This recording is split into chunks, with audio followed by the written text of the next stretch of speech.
होय, बिना फोडणीची भाजी, तीही अतिशय चविष्ट.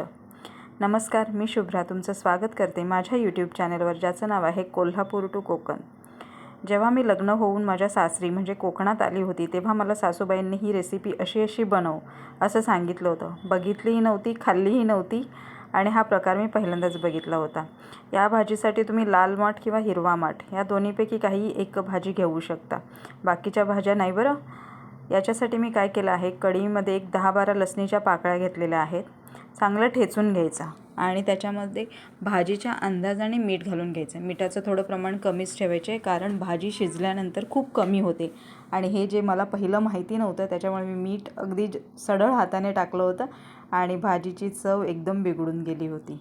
तुम्ही बघू शकता, आता भाजी व्यवस्थित अशी मीठ आणि लसूण याच्यामध्ये व्यवस्थित अशी चुरून घ्यायची.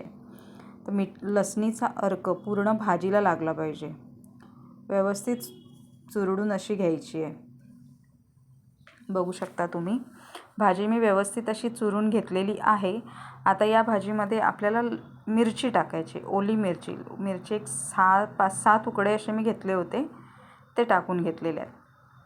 आता याच्यामध्ये तुम्ही तेल घालू शकता. तेल अगदी ऑप्शनल आहे, हवं तर घालू शकता, नाही घातलात तरी चालेल, पण मी थोडंसं घातलेलं आहे. थोडंसं म्हणजे अगदीच थोडं घातलेलं आहे.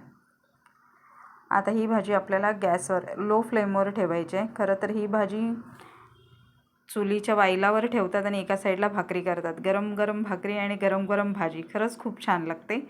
मी जेव्हा ही 3-4 वेळा भाजी बनवली, त्याच्यानंतर एकदा मी चव बघितली, ती मला खरंच खूप खूप खूप आवडली होती आणि आजही मी या पद्धतीने मला जेव्हा आवडेल तेव्हा मी भाजी बनवून घेते. आता तुम्ही बघू शकता, भाजी शिजल्यानंतर अगदी 2-3 मिनिटानंतर भाजी खूप कमी झालेली आहे. आता ही भाजी मी पुन्हा 5 मिनिटं अशी ठेवते. 5 मिनिटानंतर बघू शकता भाजीला पाणी सुटत आलेलं. आता आपल्याला याच्यावर झाकण ठेवायचं नाही, कारण भाजी आपली बहुतेक शिजलेलीच आहे. 2-3 मिनिटं अशीच ठेवायची आणि त्याच्यामध्ये ओलं खोबरं घालायचं आहे, किसून घेतलेलं ओलं खोबरं घालायचं आहे आणि खायला रेडी आहे आपली भाजी. खरंच तांदळाची भाकरी आणि ही माठाची भाजी खरंच खूप छान लागते. एकदा नक्की बनवून बघा आणि व्हिडिओ आवडल्यास चॅनेलला लाईक, शेअर आणि सबस्क्राईब करा. व्हिडिओ पाहिल्याबद्दल धन्यवाद.